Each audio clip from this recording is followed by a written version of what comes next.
民国时期，在南方有一座名叫德城的大都会，在这里人心不古，恶念飘忽，罪案频发。而德城罪案调查处 DBI 的探员们就专门负责调查那些最疑难、最棘手的重案。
觉得我怎么样？啊？你刚才差点就殉职了，知道吗？展超，你来 DBI 才几天，收到的投诉就已经10几起了，砸烂的铺子摊档就不一一统计了，光踩扁的汽车就有7、8辆。你是抓贼呢，还是破坏市政建设？在见习期就这么胡来，我看应该让你到警校回炉了。别，我记住了，探长，我认错，好不好？总部呼叫公孙探长，总部呼叫公孙探长。总部，我是公孙泽。探长，局长让你马上回总部。收到。补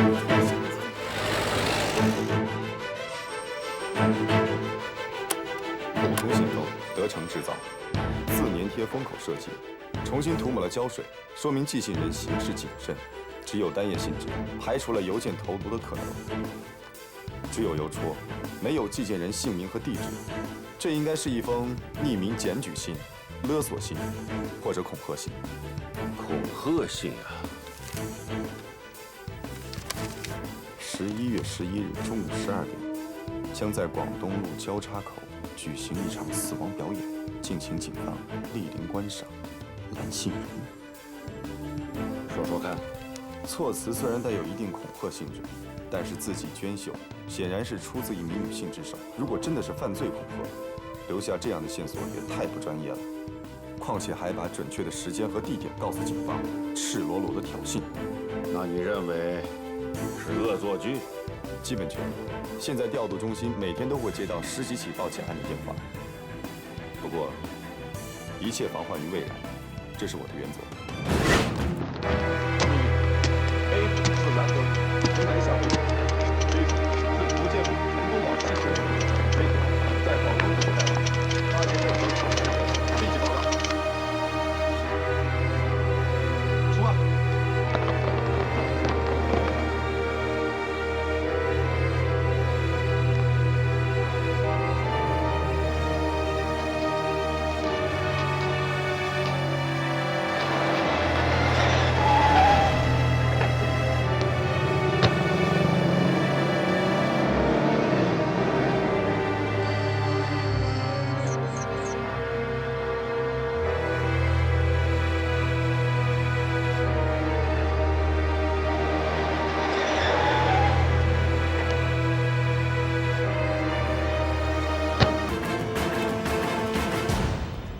探长呢？那儿。哦。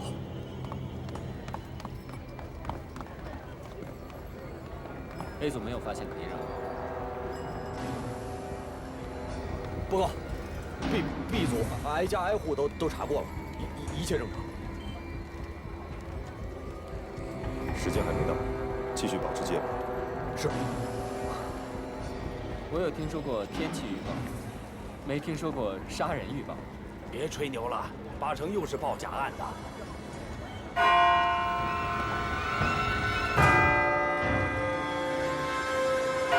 老大，收工吧。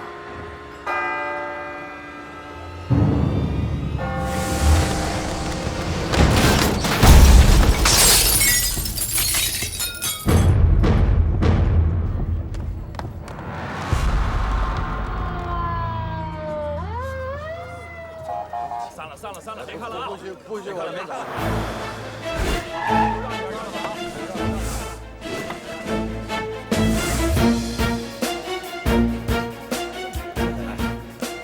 让。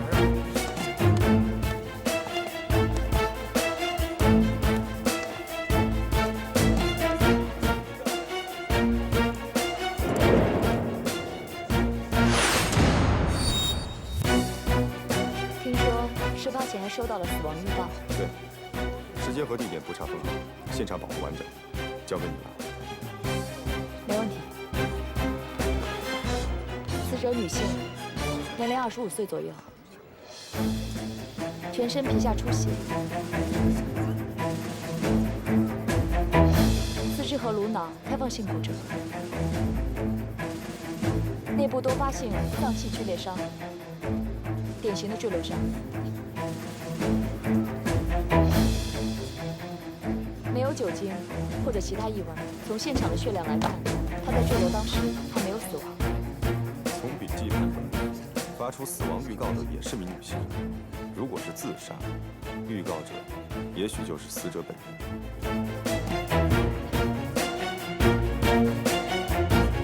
Sherry， 你能不能判断她大概是从几楼掉下来的？死者的身体松软得像一只沙包，全身已经粉碎了。坠落的高点跟坠落的冲击力成正比，坠楼点应该是这栋大厦的顶楼。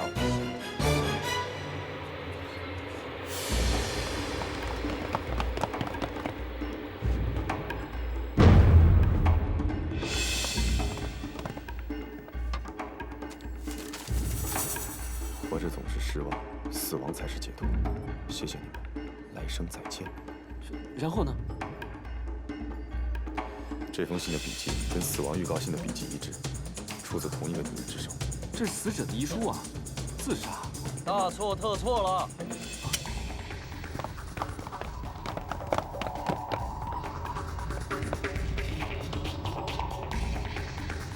来，下来。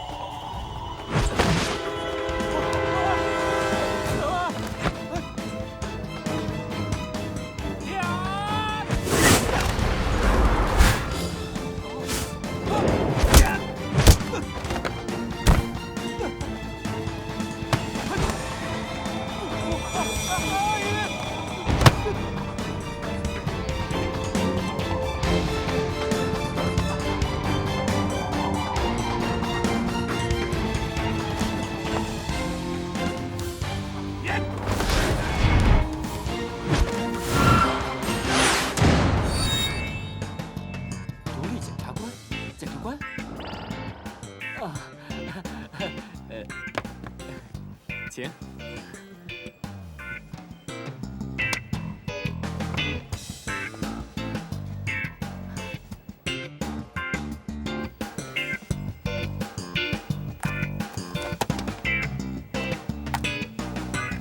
从今天起，我就是司法部派驻 DBI 的独立检察官包正，请多指教。你怎么在这儿？我刚到局里就听说这儿发生案子了，就不请自来了。哎，你刚刚说你叫什么？叫包正。哦，你就是去年在 S 城连破江北马路凶杀案、吴江花园密室杀人案、大旺银行盗窃案的那个独立检察官包正。就是。哦，荣幸啊！荣幸荣幸，荣幸荣幸。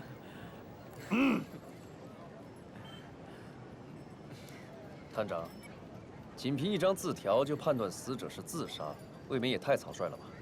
看来包检察官有异议。当然有。你们过来看。经过我实地的勘测，我判断死者就是从我刚刚站的地方掉下去的。死者在下坠的时候，方向会发生改变，对吧？就算是吧。那问题就来了。世贸大楼楼高82米，根据自由落体的公式，垂直位移等于1/2机体方，求解出下坠的时间约等于4秒。再根据抛物线的公式，水平位移约5.4米，求解出水平初速度约等于4.8千米每小时。这是一个成年人在慢跑时的速度，也就是说，死者不是一步迈出去的，而是小跑跳出去。这还不足以说明问题吗？听。不懂。简单点说吧，如果没有人在这儿用力地把死者推下去，他应该落在离大楼近一点的人行道上。可真正的坠落点是离大楼更远的停车上。有道理。哼，都是臆测。保证，你应该最清楚，在法律面前不容许有个人感情。如果你想要证明死者是被谋杀的，必须有更进一步的确凿证据。我当然有，就在这位小哥的脚下。啊？别动。有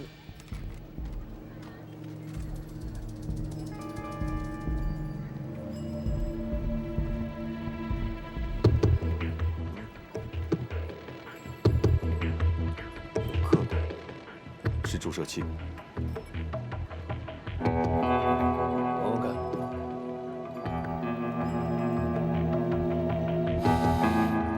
特殊甜味，失律法。对，是律法。高浓度的麻醉剂，可以在几秒钟之内让人失去知觉。所以死者一定是被人麻醉之后，从这儿推下去的。现在情况清楚了。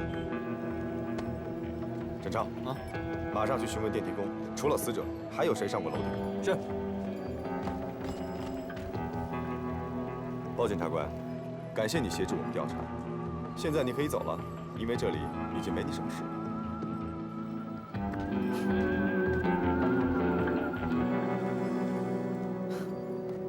过河拆桥。记得，一个穿套装的年轻小姐吗？难道刚才跳楼的就是她？她一个人上去的吗？是啊，她一个人。然后呢？有没有可疑的人跟她一起上去？然后，还有一个穿白色旗袍的女人也上了顶楼。什么时间？大概是中午12点左右。然后没过一会儿，这个女人就进了电梯，慌慌张张的就走了。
你在干什么？我在跟尸体聊天。这是法医的工作，不需要你来插手。那他都跟你说什么了？他说你是个讨厌的家伙，请你马上。别急了。退后。别看了。对，疑犯已经确定，是个穿白色旗袍的女人。死者身份呢？还没有，死者身上没有证件，身份还难以确定。设法查清楚。是。哎，对了，局长，有个叫包正的检察官，他是怎么回事？喂，喂，伊索，我们俩以前是不是认识？怎么了？因为以我受欢迎的程度，一般女孩子不会对我发这么大的。包检察官，包检察官，你怎么还没走？根据程序，检察官应该在等立案之后再介入调查。错。根据独立检察官的条例，当刑事案件发生的时候，独立检察官可以直接介入或者组织案件进行侦查，时间由独立检察官自行决定。回去以后好好看看条例。可这是我的案子，你在这里瞎搅和，把现场都破坏了。恰恰相反，我已经在这个尸体身上发现了重要的线索。什么线索？算了，我看我还是不说了，反正这个案子跟我也没什么关系。拜拜。用不着唬我们，我才不相信你能看出什么线索。你这是想套我的话，说明你已经心虚了。好吧，为了满足你们的好奇心，我还是说说。死者今年26岁，在一家大公司工作，职业是女秘书。她应该刚刚新婚不久，但是她并不是特别安分，有一个情人，而且她爱贪小便宜。你怎么知道的？观察。她的高级套装，盘起的头发，都是职业女性的装饰，也是大公司对雇员的基本要求。她的胸口别着一蓝一红2支钢笔。她右手的中指有明显的凹陷，这是会速记的女秘书特有的特征。还有，她的无名指上有一颗小钻戒。戳子是旧的，可是钻石却是新镶嵌的，说明她刚刚新婚不久。钻石的大小在0.3克拉左右，市场价值在4000块钱，说明她嫁的这个人不是特别有钱，但是她却喷着200美金一盎司的巴特雷香水，这不是很奇怪吗？所以她应该有一个情人。那你又是怎么看出来她爱贪小便宜的呢？因为她的口袋里装了很多凯旋饭店的餐巾纸。那又怎么？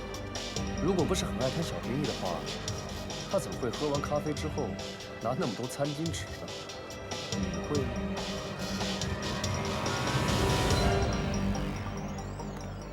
检超，凯旋饭店。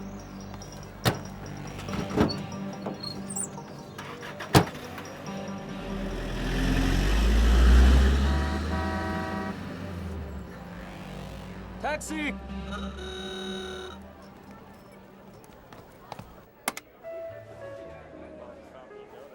你们找的一定是赵小曼赵小姐，她呀是我们常客，经常陪着陈先生一起来。哪个陈先生？陈世美先生。陈世美，江南造船厂副总经理。是的，赵小曼是她的秘书。不过今天赵小姐是一个人来的，她好像在等什么人。陈世美？恐怕不是。赵小姐来了没多久，就接了个电话。谁打来的？不太清楚，听声音像是个年轻女人。赵小姐接了电话，匆匆忙忙就走了。头儿，我看那个打电话的人一定就是那个白衣女人。哦，对，赵小姐走时比较匆忙，忘了一样东西。208。等等，我无权干涉你的行动，但是抓捕疑犯是我们警方的职责。那是，我就等着一睹 DBI 警员的风采。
太不经当了！别动，靠起来！来，放开我！你们这群畜生，勾引我老婆，还打人！我们是警员呢，你在讲什么？你老婆叫什么呀？赵小曼。前一阵子我老婆神神秘秘的，特别可疑，我就怀疑她有外遇了，就开始跟踪她。今天上午，她到凯旋饭店开房间，我猜这个野男人会出现，就给了服务员一点钱，埋伏在里边。小优，所以你就把我们当成奸夫啊？啊？是啊，能有钥匙开房门的，不是野男人，还能是谁啊？跟他没什么关系。你怎么判断他说的就是真的？从肢体语言，你看他现在的状态，躯干放松，双臂下垂，目光呆滞，完全没有抗拒审问的表情。他现在这个样子，就是一个沮丧的丈夫，深深地沉浸在妻子红杏出墙的状态。这封署名蓝杏仁的死亡预告信是出自一名女性之手，而在案发之前，曾经有一个女人给赵小曼打了电话，之后，白衣女子尾随赵小曼上了世贸饭店的天台，所以，种种迹象表明，这名白衣女子就是本案的头号嫌疑犯。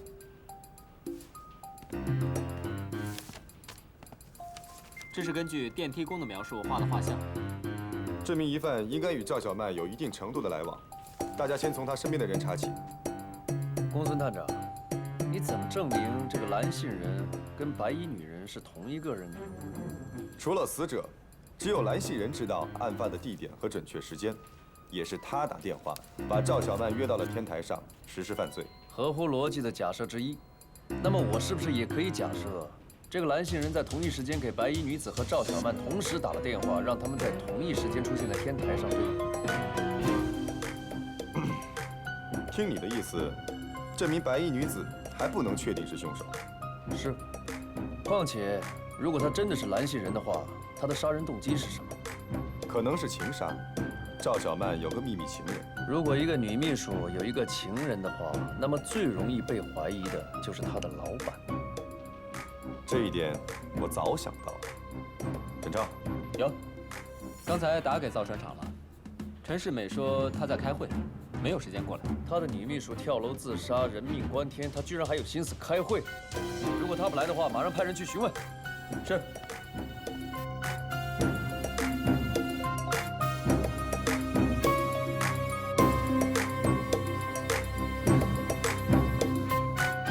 包检察官，恐怕这里还轮不到你下命令。我就是想让我们的反应速度能够再灵敏一点，因为这个蓝杏仁呢，随时有可能再次行凶。这封恐吓信呢，已经告诉我，十有八九罪犯会再次行凶。恐吓信分为两种，一种呢是匿名，还有一种就是署名的。署名的恐吓信，从犯罪心理学的角度来分析，就是为了让警察能够记住他。那么从深层次的动机来分析呢，就是在进行自我炫耀，甚至是挑衅。这样的罪犯都有很强的控制欲，甚至是权力欲。他们实施犯罪就是表示自己权力的一种渠道。如果一旦第一次犯罪得手，那么就会毫无克制地去实施第二次犯罪。我的这个推论呢，在香港的红河杀手案还有 S 城的奸杀案得到了验证。所以呢，现在当务之急就是要在蓝杏仁实施第二次犯罪之前，一定要将他捉拿归案。难道我不知道要尽快把凶手捉拿归案？你呀，还没有完全听明白我的意思。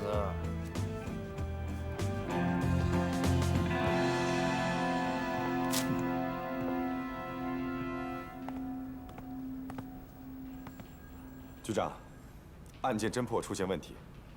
怎么，碰到困难了？最大的问题就是包正。唉，包正是司法部特派的独立检察官，人家刚刚上任，你们尽量配合他。我配合他？DBI 这几年的成绩，大家是有目共睹的，得逞的犯罪率下降，你是功不可没。但是你也应该清楚，你的部门可没少给我惹麻烦。那投诉信都快塞满一柜子了，所以啊，司法部派人来，那也无可厚非。那照您的意思，他就是来监督我们的。准确的说，是联合调查，也为了防止你们 DBI 滥用职权、浪费经费嘛。局长，至于怎么个配合法，我不插手，分寸你自己掌握。哎呀，运气真不好。喂，怎么回事啊？啊？哎呦，公孙探长，客气客气，真是太客气了。没想到你也过来帮着搬家。你这是干什么？我在这办公啊。你办公应该在检察院。不是，我们2个人现在已经开始联合办案了嘛，所以呢，我就在这安了一个窝，这样呢，我就不用再来回2头跑了。你放心吧，我已经跟上面的人都打好招呼了。但是这间屋子也太小了点吧，不太符合你的身份。这样吧，南面有个更大点的屋子，我觉得。哦，不，我觉得这个房间非常的好，而且我们2个人可以门对门，这样比较亲热。除非呢，你不欢迎我。哦，兄弟们，辛苦了，辛苦了啊！晚上我请宵夜。哎呦，来，啊！快点，晚上请宵夜。好，这沙发不是会议室的吗？是啊，本来库房有个旧沙发，可是包检察官说这个躺起来比较舒服，比较好思考，所以就帮他搬来了。哼。哎，我屋里还有个古董酒柜，要不要一块搬给他呀？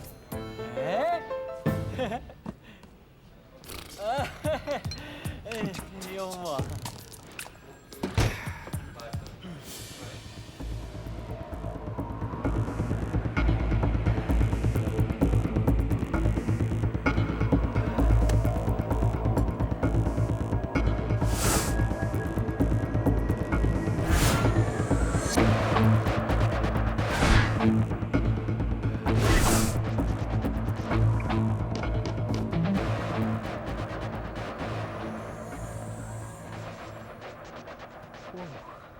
这里可比 S 城的法医鉴证科强多了。你来干什么？拜访一下。不好意思，我这很忙，没空招待你。DBI 的男士们真是太幸运了，在别的地方可见不到像胡小姐这样美貌和专业兼具的法医精英。过奖了，我只不过是懒惰而情绪化的动物，只注重仪式和美感。记忆力可真不错。女人的记忆力一向都很好，尤其是记仇。看来我们俩确实是在哪儿见过，可是我真的想不起来了，能给点提示吗？你不说呢，还是让我来说吧。你虽然貌美如花，可是呢，有过几次不愉快的感情经历，在男女双方的两性关系中，希望今后能够占据主动。你出身书香门第，父亲是语文老师，在国立2中教学，从小你就很有主见，特立独行，伴着简·奥斯汀的小说入睡是你的习惯，对吗？你调查我？只是简单的推理。你看，你书架上面除了医学专著之外，还有《诗经》和《论语》，证明你出身书香门第。而那张照片呢，应该是你小时候跟父亲的合影。你父亲身上别着第2中学的校徽，腋下夹着语文课本。如果你不是很有主见的话，父母会让你读法医专业吗？那简·奥斯汀的小说，你桌子上这本《理智和情感》，有几道歪七扭八的死咒，应该是你在床上睡觉的时候无意间睡着压成这样的，而且还不止一次。炫耀够了没有？没事的话，请回吧。赵小曼的血样报告出来了吗？目前还没有，就算出来了，你也不会知道。为什么？因为我的检测报告只提交给公孙探长。抱歉。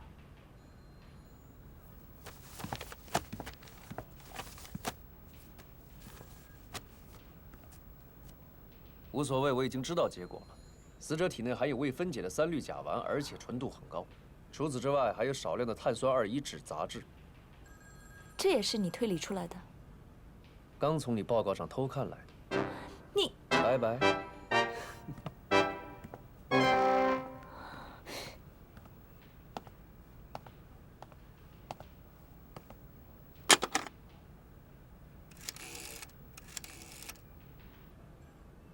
喂，老马，召集兄弟们开会，小型会议，不扩散。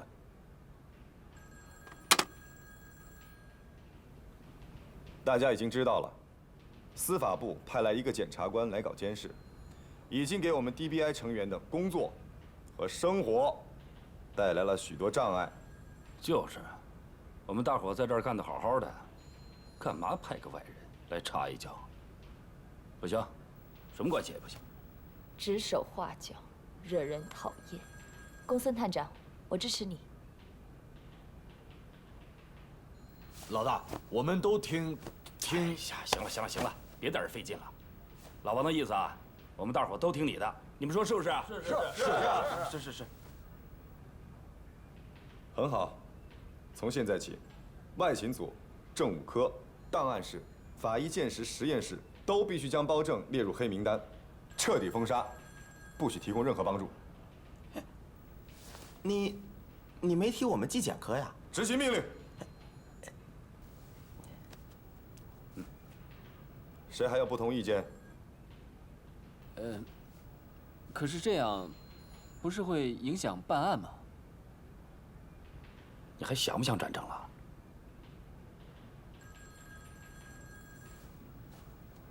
谁还有问题？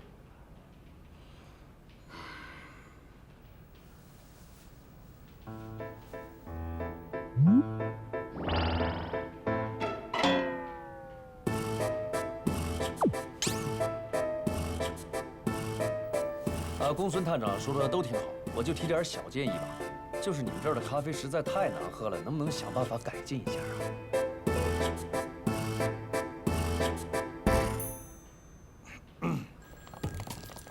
包检察官，有什么事吗？你站着，我有话跟你说。我喜欢走着说话，跑着查案，有什么话你就说吧。你听着，我不管你以前用过什么旁门左道的方法，但 DBI 素来依法办案，一丝不苟。第一，DBI 不欢迎个人英雄主义，讲求团队精神、平等互助。第二，所有警力由我统一指挥。这根本就是2条相矛盾的原则。你是典型的第3型人格。哎，什么是第3型人格啊？你说什么呢？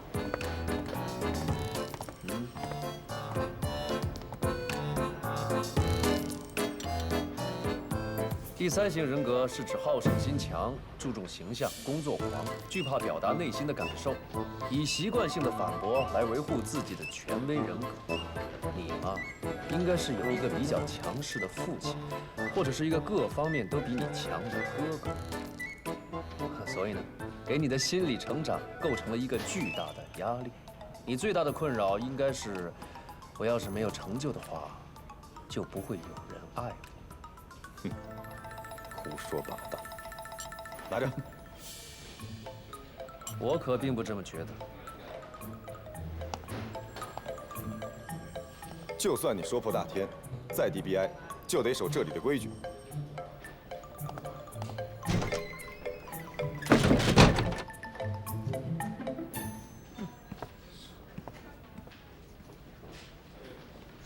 探长，重大情况。嘘。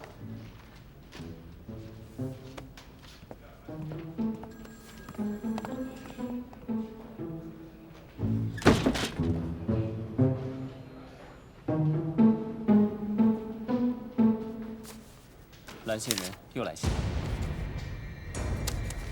人房刚发现。死亡表演第2幕，时间11月11日下午6点整，地点江南造船厂，敬请警方莅临观赏。信。5点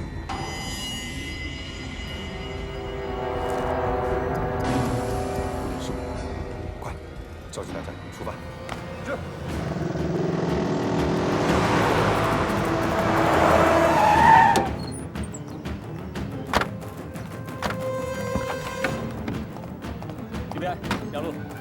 场种地，没有搜查令，不准入内。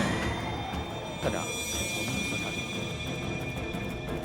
二位，我们是 DBI 的，正在执行公务，请你们配合一下。DBI 怎么了？没有搜查令 ，FBI 来了也不行。警方已经接到了罪犯的威胁恐吓信，今晚6点会在船厂里制造命案。你吓唬谁呢？当我是3岁小孩啊？探长，不能进去，不如闯进去。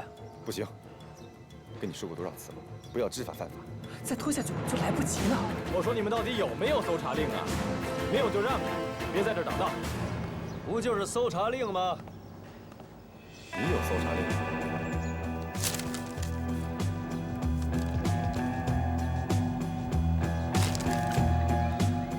今后 DBI 的搜查令都由我签字之后才能生效，这也是我作为独立检察官的重要职责之一。真是太尴尬了。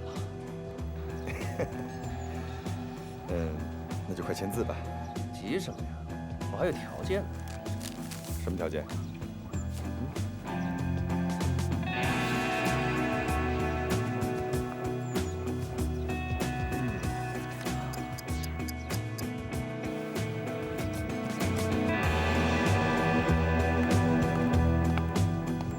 说。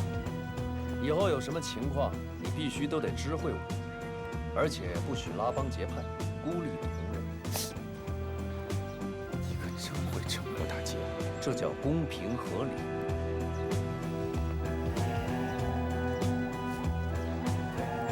签字。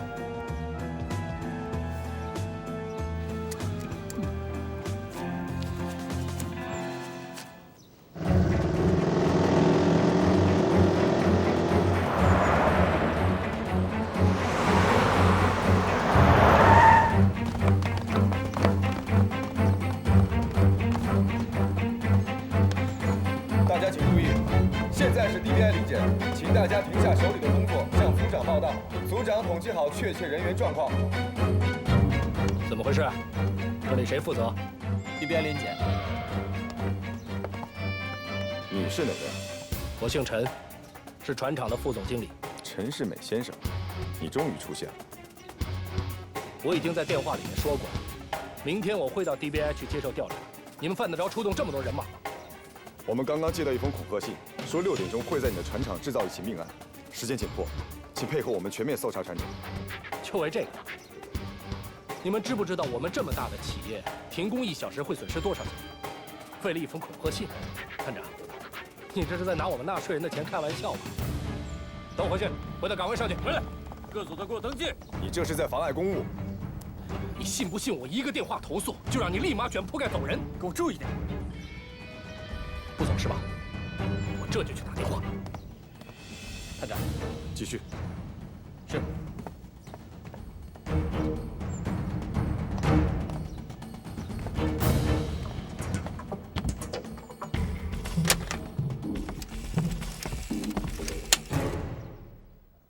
你的秘书赵小曼今天中午被杀，现在罪犯有威胁在你的船厂制造命案，这绝不是开玩笑。什么？被杀了？可你们的人在电话里说，他是跳楼死的。跳楼是不假，但是被人给推下去的。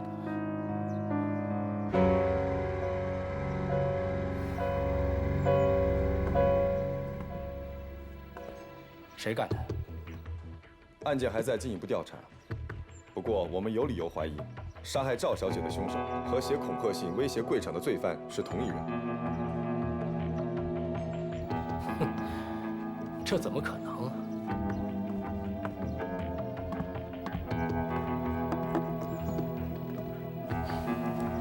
我们这么大个厂子，不能因为一点意外就停工废产。交船的日期在即，我们做生意的是要讲信誉。是生命重要，还是生意重要？我们这厂子可养活着上千号人。陈先生，你刚结婚不久吧？在巴黎度的蜜月？什么？太太很漂亮，我听说还是柜厂董事长的千金。你跟赵小姐的事情，太太一定是不知道的吧？你知道吗？人跟动物最大的区别就是人的表情是会伪装的，真正的惊讶会稍纵即逝，在人脸上停留的时间不会超过1秒钟。陈先生刚才的戏演得有点过，现在的这个表情才是真实的。眉毛皱在一起，表示你很恐惧和困惑；嘴角紧闭向下撇，表示反感。摸鼻子，掩饰啊，陈先生，为什么要撒谎呢？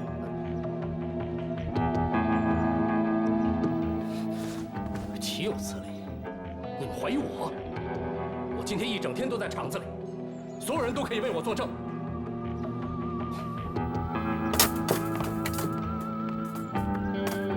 二位请回吧。走。下次你们可以直接跟我的律师联系，恕不奉陪。